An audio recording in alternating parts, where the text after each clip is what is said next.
What's up, guys? My name is Jerry, and today's video is going to be on the Houston Rockets, and we're going to be talking about how dynamic this team will be next season, and we're going to jump right into the video.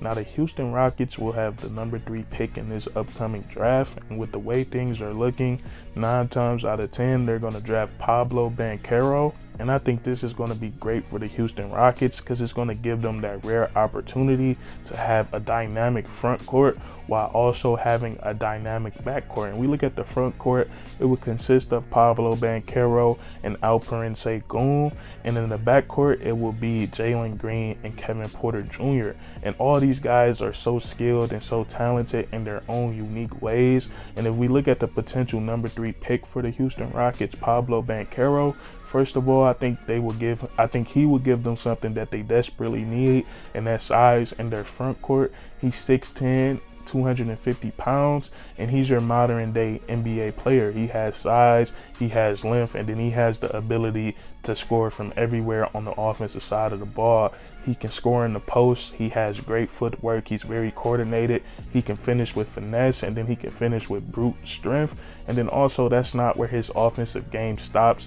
For a guy his size, it's very rare that we can see a player put the ball on the floor like him and break down defenders, whether it's getting to the mid-range, getting to his spin move, or just getting to the rim and finishing strong. Pablo Banquero does a great job at that. And then also, he's shown the ability to run the pick and roll. As the orchestrator or just coming off and being the scorer, he showed that he can do that at Duke. And then also, he showed the ability to knock down 3-point shots. Now, it's definitely something that Pablo Banquero can improve on, but he can knock down a wide open jump shot. So I think his offensive game, if it gets developed correctly, it could have no limitations. And then also, you look at the guy that he will be partnered with in the front court, Segun, a guy that I think is slept on in this league. In fact, even NBA executives think that he is slept on. A lot of executives say that they dropped the ball on him and they wish they would have drafted him.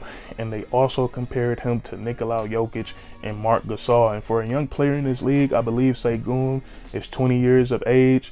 That's a great comparison just after 1 year of playing basketball. So he's on the right track. And if you look at his game, and I think him and Pablo Banquero can feed off of each other because they both are great playmakers, but they're playmakers in their own special, unique ways. And we look at the season that Segun had. He really lit it up the second half of the season, and he showed that he's a force to be reckoned with in the post. He has every post move in his bag. He has the drop step, he has the up and under, he has the hooks, and he's just great at finishing inside the paint. And also, what takes his game to the next level is his vision. He sees the floor well out of that post position, and we just seen him make a lot of great plays for the Houston Rockets last season. So I think with him being 6'10", 240 pounds, and Pablo Banquero being 6'10", 250 pounds, with the small ball game of the NBA today, I think they're going to create a lot of mismatch problems,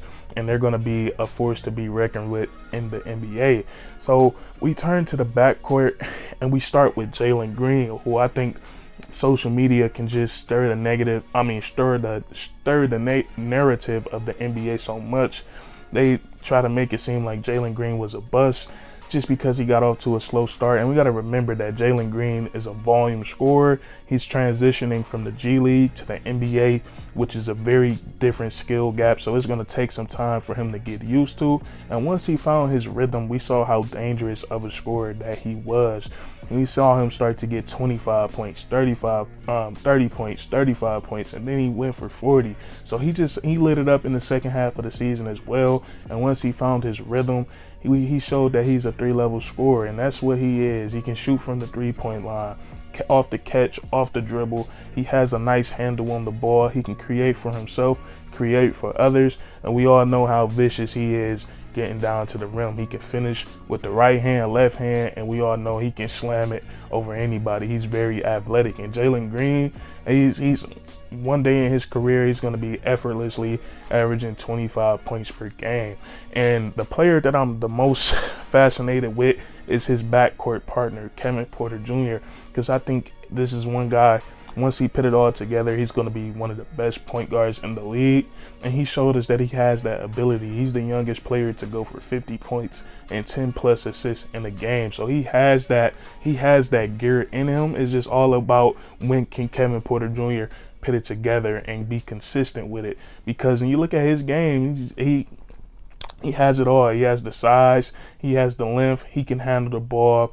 He has a knack for playmaking and a knack for scoring, and then he's also athletic as well. So when I look at these 4 guys for the Houston Rockets, and I think they're gonna be very versatile. And like I said, all these guys are so skilled and they're so uniquely skilled that it's gonna take a while for them to put it together. But I think when they do put it together, I think it's gonna be a beautiful thing.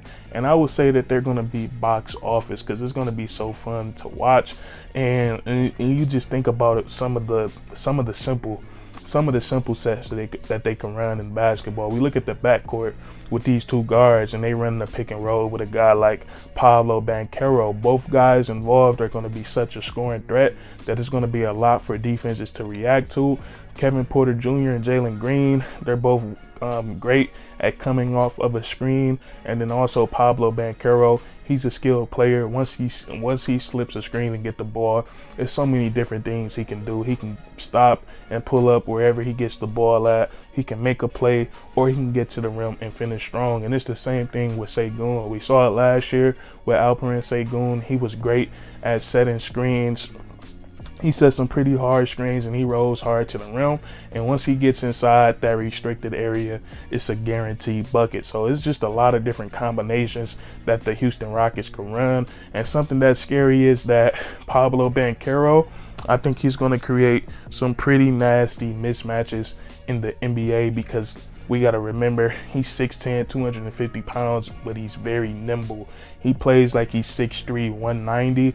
And with a guy, when you have a guy like that can play down in the post and then he can orchestrate on the perimeter, it's going to be hard to throw.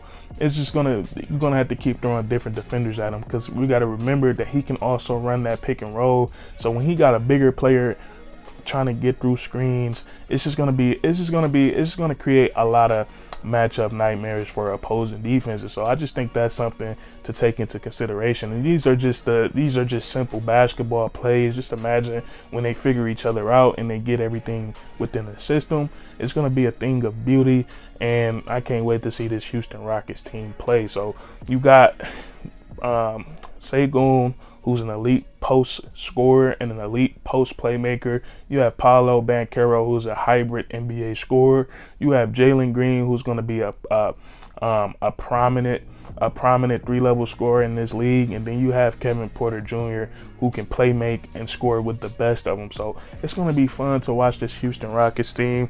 And that's going to be it for this video. If you enjoyed, leave a like and let me know what you think down in the comments, and then subscribe for more weekly content. We do this all the time, man. And that's curtains.